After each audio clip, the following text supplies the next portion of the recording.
지난주에 이어서 성경 유머 2탄을 한번 하겠습니다.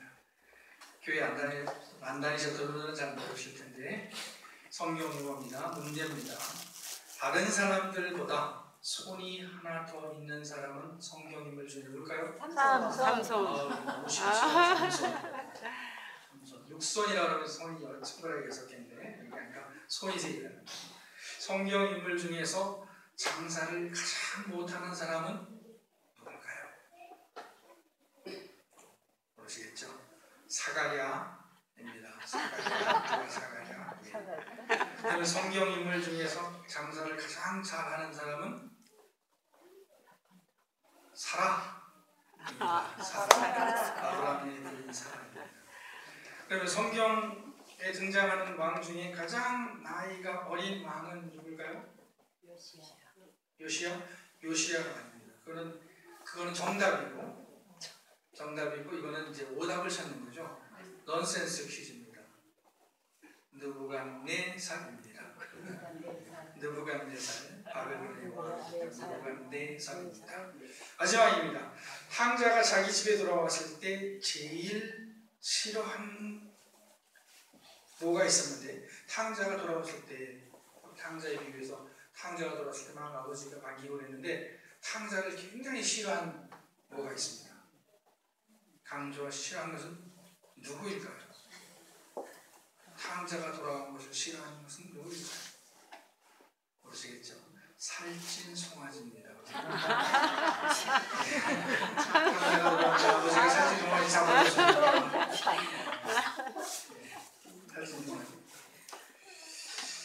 제가 며칠 전에 TV를 보니까 가수 유영복 씨가 출연을 했습니다. 옛날에 한참 인기가 있었던 가수죠.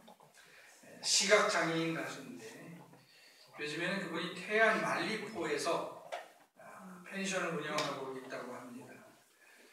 근데 그 유영복 씨에게 쌍둥이 아들이 있더라고요. 근데 그 중에 한 아들과 낚시하는 모습을 보여주었습니다.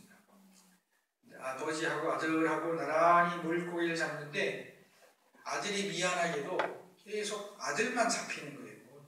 큰 물고기는 아니지만 작은 물고기지만 그것만 잡히는 거예요. 아들만 잡히는 거예요.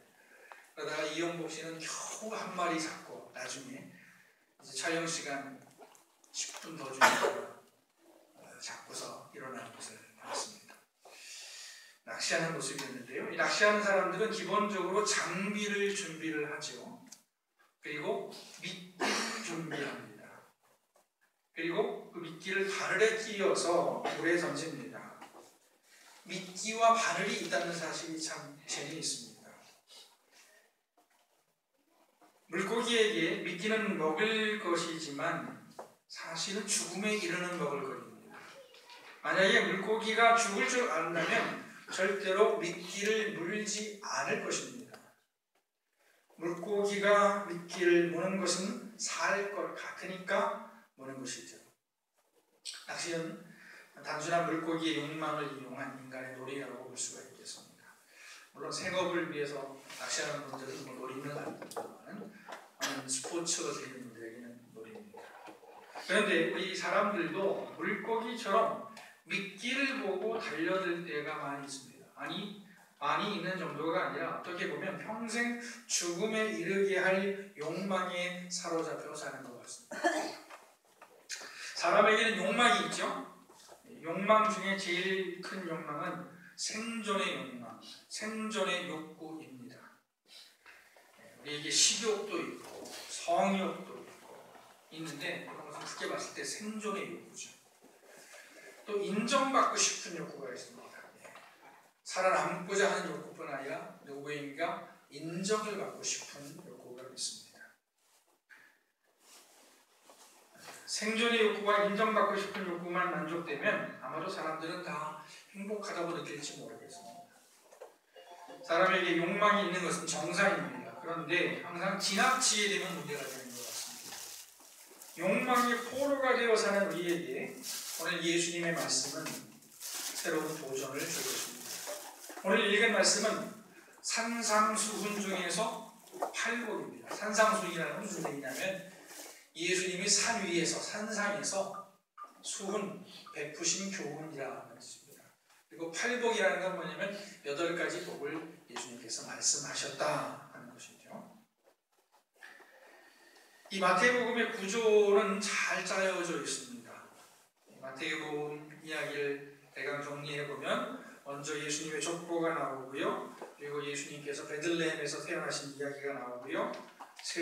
요한에게 세례를 받으신 이야기, 그리고 광야에서 금식하시고 기도하시고 마귀에게 시험을 이기신 이야기가 나오고, 그 다음에 산상수훈이 나옵니다. 그리고 예수님께서 병자들을 고치시고 사람들을 가르치신 이야기가 나오고, 신앙 고백 이야기, 베드로의 신앙 고백 이야기가 나오고, 그리고 고난 받으시고 부활하시고 끝으로 지상 명령하신 이야기가 나옵니다. 문학적으로 봤을 때 마태복음은 아주 잘 짜여진 그런 그림입니다. 그전에 제가 신학생 때인가 언젠가 라스트 사무라이라는 영화를 봤어요. 라스트 사무라이.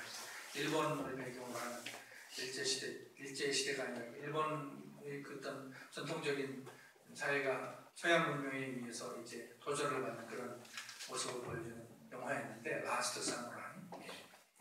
사무라이를 말하자면 좀 긍정적으로 본 영화죠. 근데 그 영화가 처음부터 끝까지 아주 긴장감이 꽉 차 있는 영화였습니다. 근데 마태복음을 보면 아주 꽉 차 있는 그런 구조를 가지고 있습니다. 산상수훈은 예수님께서 자기의 사역을 본격적으로 시작하시기 전에 선포하신 교훈입니다. 이 산상수훈은 마태복음 5장부터 7장까지를 말합니다. 이 산상수훈은 예수님께서 선포하신 하나님 나라의 법과 같은 말씀입니다. 하나님 나라의 법과 같은 말씀입니다. 일찍이 모세는, 구약의 지도자였던 모세는 시내산에서 하나님을 만나죠. 시내산이라는 높은 산에 올라가서 40일 동안 기도하다가 하나님을 만나고 거기서 하나님 말씀을 받습니다. 그것이 바로 율법이라고 합니다. 율법. 그리고 이스라엘은 바로 그 율법 위에 세워진 나라입니다. 우리나라의 대한민국에 헌법이 있다고 하면은 이스라엘의 기초 헌법은 율법이었습니다. 그런데 신약의 교회는 예수님 말씀 위에 세워진 나라라고 볼 수가 있습니다. 예수님의 말씀은 모세의 율법에 비해서 더 근본적이고 내면적이고 이상적이고 또 종말론적입니다. 마태복음은 예수님께서 모세보다 뛰어난 분이라는 사실을 산상수훈을 통해서 선포하고 있습니다. 물론 히브리서만큼 직접적으로 말씀을 하고 있지는 않습니다. 예수님 말씀을 통해서 간접적으로 말씀하고 있습니다. 물론 예수님께서 부활하셨다는 사실을 말하고 있기 때문에 모세보다 뛰어나다고 하는 사실을 직접적으로 말했다고 할 수 있습니다만, 마태복음 산상수훈을 통해서 더 간접적으로 말씀을 하고 있습니다. 예수님은 산상수훈을 시작하시면서 8가지 복을 선언을 하셨습니다. 근데 그 8가지 복이라는 내용을 보면 상당히 도전적입니다. 충격적이라는 것이죠. 왜냐하면 예수님께서 복이 있다고 말하는 사람들은 겉으로 볼 때 도저히 복이 있다고 말할 수 있는 사람들이 아니기 때문입니다. 예수님 말씀하기를 심령이 가난한 자는 복이 있다고 했고, 애통하는 자가 복이 있다고 했고, 의에 추리고 목마른 자가 복이 있다라고 말씀하셨는데, 이런 사람들은 보통 사람들이 생각할 때 복받은 사람들이 아니라 오히려 복을 받지 못한 사람들입니다. 그런데 예수님은 이런 사람들이 복이 있다라고 말씀하셨습니다. 그래서 예수님의 선언은 매우 도전적이라는 것입니다. 경남 거창에 유명한 고등학교가 있습니다. 거창고등학교라는 고등학교가 있는데, 이 고등학교는 이제 미션스쿨, 기독교 학교예요. 그런데 그 학교의 직업선택 10계명이 특별히 유명합니다. 이 학교를 여러분 이런 학교에 보내셔야 될지 말아야 될지 한번 들어보시기 바랍니다. 직업선택 10계명입니다. 월급이 적은 쪽을 택하라. 내가 원하는 곳이 아니라 나를 필요로 하는 곳을 택하라. 승진의 기회가 거의 없는 곳을 택하라. 모든 조건이 갖추어진 곳을 피하고 처음부터 시작해야 하는 황무지를 택하라. 앞을 다투어 모여드는 곳은 절대 가지 마라. 아무도 가지 않는 곳으로 가라. 장래성이 전혀 없다고 생각되는 곳으로 가라. 사회적 존경 같은 건 바라볼 수 없는 곳으로 가라. 한가운데가 아니라 가장자리로 가라. 부모나 아내나 약혼자가 결사 반대하는 곳으로 보시면 틀림없다. 의심하지 말고 가라. 왕관이 아니라 단조대가 기다리고 있는 곳으로 가라. 이것이 고등학생들을 위한 10계명입니다. 직업선택 10계명. 너무 좀 과격한 것 같기도 한데요. 이 학교는 아마도 기독교 학교로서 이것이 예수님의 정신에 맞다라고 생각을 한 것 같아요. 오늘은 예수님의 말씀 중에서 심령이 가난한 자가 복이 있다. 천국이 저희 것이다 하는 말씀에 초점을 맞춰서 말씀드리려고 합니다. 심령이 가난한 자가 복이 있다고 하셨습니다. 물론 마태복음에는 심령이 가난한 자가 복이 있다고 말씀하셨지만 누가복음이라는 신약 성경 세 번째 책이죠. 그 말씀에 보면은 그냥 가난한 자가 복이 있다라고 했습니다. 마태복음에서는 심령이 가난한 자가 복이 있다고 했는데 누가복음에서는 가난한 자가 복이 있다라고 말씀하셨습니다. 물론 예수님께서 가난한 자체가 복이라고 말씀하지 않았습니다. 가난한 자가 복이 있는 것은 가난한 자가 천국을 소유할 수 있기 때문입니다. 그럼에도 불구하고 예수님께서 가난한 것 혹은 심령이 가난한 것에 의미를 두셨다는 사실은 분명한 것 같습니다. 보통 가난은 부정적인 것으로 보죠. 성경 말씀 중에서도 가난을 부정적으로 표현하는 경우가 있습니다. 그런데 예수님은 오늘 말씀을 보면 가난한 것을 긍정적으로 보셨다고 할 수 있습니다. 그렇다면 가난한 것이 어떻게 긍정적일 수 있으며 가난한 사람이 어떻게 천국을 소유할 수 있겠습니까? 가난한 것이 긍정적일 수 있는 것은 가난하게 되면 간절해지고 하나님을 더욱 찾게 될 것이기 때문입니다. 성경을 보면 하나님을 만난 사람들은 위기에서 하나님을 만났습니다. 자기의 한계 상황에서 하나님을 만났습니다. 야곱은 자기 형 에서를 만나기 전에 약복강에서 기도하다가 하나님을 만났습니다. 원래 야곱은 형을 속이고 도망갔다가 다시 형을 만나는 상황이었기 때문에 죽을 수도 있었죠. 그래서 야곱은 어떻게 해서든지 살아남으려고 어떻게 해서든지 형의 환심을 사려고 노력을 하다가 하나님께 기도하고 하나님의 축복을 받았습니다. 한나는 아기를 낳지 못하는 여자였죠.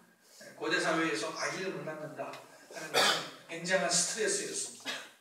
그래서 아기를 낳지 못해서 하나님 앞에 간절히 기도하다가 이스라엘의 위대한 지도자인 사무엘을 만났죠. 사무엘을 얻게 되었습니다. 그리고 또 히스기야는 이사야 선지자를 통해서 네가 곧 죽을 것이다 하는 선고를 받고 하나님 앞에 눈물로 간절히 기도했을 때 하나님께서 15년을 더 살 수 있게 해주시겠다라고 약속을 해주셨습니다. 야곱도 그렇고 한나도 그렇고 히스기야도 그렇고 모두 마음이 가난한 상태에서 하나님을 찾았고 또 하나님이 주시는 응답을 받았습니다. 아마도 이 사람들에게 똑같은 상황에 다시 들어가겠냐고 물으면 들어가고 싶지 않다고 말할지 모르겠습니다. 그러나 이 사람들에게 그때 정말 하나님을 만나지 않았느냐고 물으면 그렇다고 대답할 것 같습니다. 누구나 가난해지기를 원치 않지만 마음이 가난할 때 하나님을 만나게 될 것입니다. 아멘. 그래서 예수님은 심령이 가난한 사람이 천국을 소유하게 될 것이라고 말씀하셨을 것입니다. 아멘. 가난이 긍정적일 수 있는 것은 하나님의 은혜를 쉽게 깨달을 수 있기 때문입니다. 아멘. 배가 부른 사람은 아무리 맛있는 음식을 먹어도 맛이 있지 않습니다. 그렇게 하나님께서 만들어 놓으시겠죠? 배가 고픈 사람에게는 반찬 없는 밥이라도 맛있습니다. 진짜 음식 맛을 알려면 사실은 배가 상당히 고플 때 음식 맛을 알 수가 있죠. 건강할 때는 건강이 얼마나 소중한지 모릅니다. 그러나 아프면 건강의 소중함을 알 수 있습니다. 건강할 때는 팔다리 움직이는 게 너무 당연해서 그로 말미암아서 감사할 게 전혀 없습니다. 여러분 한번 손가락을 한번 움직여보세요. 이게 하나님의 은혜인데 여러분 평상시에 이게 하나님의 은혜라고 생각하고 사십니까? 아멘. 아멘. 믿음이 너무 좋으십니다. 평상시 우리는 아무 감사도 하지 않고 그냥 사는 경우가 많죠. 근데 다쳐보면 압니다. 쳐보는 거예요. 예. 제가 군대에서 이 손가락이 진짜 좋아서 여기가 찌그러져 있는데 이 손가락을 볼 때 내 손가락이 찌그러졌구나. 이 똑바로 펴지는 게 얼마나 감사한지 모르겠어요. 똑바로 펴지고. 우리가 소유하고 누리는 모든 것이 그렇습니다. 그래서 가난한 것이 긍정적일 수 있습니다. 심령이 가난한 사람이 복되다는 말씀을 이해할 수 없는 것은 아닙니다. 그런데 문제는 우리의 끊임없는 욕망이 우리의 마음을 가난하게 놔두지 않는다는 것입니다. 최근에 제 마음속을 살피면서 이 사실을 알게 되었습니다. 제 안에 뭔가 채워지지 않는 욕구가 있는 것 같습니다. 감사하는 마음보다는 불만스러운 마음이 더욱 듭니다. 그리고 그로 말미암아서 제 마음이 편치가 않습니다. 제가 오늘 그로 말미암아 라는 말을 많이 쓰는데요. 욕망이 너무 크다 보니까 욕구 불만이 많다 보니까 감사하지 못하고 행복하지 못하고 욕망은 누구에게나 있는 자연스러운 것입니다. 그리고 욕망이 있어야 사는 것 같습니다. 너무 욕망이 없어도 안 되죠, 그렇죠? 뭐 의욕이 없으면 안 되겠죠. 그렇기 때문에 욕망은 아름다울 수 있습니다. 그러나 욕망이 짐이 될 수도 있습니다. 무거운 짐이 될 수도 있습니다. 욕망이 우리를 불행하게 만들 수도 있습니다. 아마도 저뿐 아니라 많은 사람들이 자기 욕망 때문에 괴로워할 것 같습니다. 누가 나를 괴롭히는 것이 아니라 내 안에 있는 욕망, 내 안에 있는 욕구, 내 안에 있는 욕심이 나를 괴롭게 합니다. 마태복음 11장 28절 말씀 보면 너무나도 유명한 예수님의 말씀이 나옵니다. 수고하고 무거운 짐진 자들아 다 내게로 오라 내가 너희를 쉬게 하리라 하는 말씀입니다. 전에는 이 말씀을 참 많이 인용을 하고 전도할 때 많이 사용을 했는데 요즘에는 별로 말씀이 언급이 안 되는 것 같아요. 자, 그렇다면 예수님은 무슨 뜻에서 수고하고 무거운 짐진 자들아 라고 말씀하셨겠습니까? 그리고 자기에게서 와서 쉼을 얻으라고 말씀하셨겠습니까? 그 다음 말씀을 보면 알 수 있는데요. 말씀하기를 나는 마음이 온유하고 겸손하니 나의 멍에를 메고 내게 배우라. 그리하면 너희 마음이 쉼을 얻으니 이는 내 멍에는 쉽고 내 짐은 가벼움이라. 이렇게 말씀을 하셨습니다. 멍에 아시죠? 멍에 소나 말 같은 거에다 씌우는 건데 멍에 소가 뭐 한 마리에게도 멍에를 씌웁니다만 같이 한 결의로 같이 갈 때도 씌울 수가 있죠. 근데 예수님 말씀하기를 자기하고 보조를 같이 하시라는 거예요. 예수님하고 같이 보조를 하라는 겁니다. 구체적으로 예수님이 어떤 모습과 보조를 같이 하려냐 하는 것이냐면 예수님의 겸손과 온유를 배우라 하는 말씀입니다. 예수님과 같은 생각을 가지지 못하니까 우리의 삶의 짐이 무거운 것입니다. 물론 질병 때문에, 가난 때문에, 또 전쟁 때문에 우리가 고통을 당합니다. 그러나 또 한 가지 있는데 그것이 바로 우리의 욕심과 고집 때문에 우리의 삶이 무거운 것입니다. 여러분 어떤 사람하고 상대하시다가 그 사람이 고집이 세잖아요. 그러면 그 고집 이기려고 하지 마시고 그냥 따라가 보세요. 그럼 편합니다. 근데 우리가 늘 우리의 고집을 고집하다 보니까 우리의 욕심을 주장하다 보니까 우리가 힘든 겁니다. 그래서 예수님은 우리에게 자기 멍에를 지라고 말씀하셨습니다. 예수님의 멍에를 같이 맨다는 것은 예수님과 같은 수준의 생각을 한다는 것입니다. 생각이 되는 것이겠죠. 그리고 예수님은 특별히 자기의 온유함과 겸손함을 말씀하셨습니다. 이는 우리의 마음이 온유하고 겸손해지면 우리의 짐이 가벼워질 수 있다는 것을 말씀하신 것입니다. 누구나 사람은 행복해지기 원합니다. 여러분 행복해지기 원하시죠? 아멘. 예. 그리고 여러분 행복해지기 위해서 열심히 살고 계시죠? 예. 그래서 열심히 돈도 벌고 계시고 합니다. 돈 벌어서 맛있는 음식도 먹고 옷도 사고 차도 사고 집도 사지요. 이 정도만 하면 좋을 텐데 우리 마음속에 채워지지 않는 쓸데없는 욕심이 있습니다. 그것을 욕망 혹은 탐욕이라고 부릅니다. 우리는 사는 동안에 이 욕망과 싸워야 합니다. 이 욕망을 잘 다스려야 합니다. 그 욕망을 잘 다스리는 사람이 심령이 가난한 사람인 것입니다.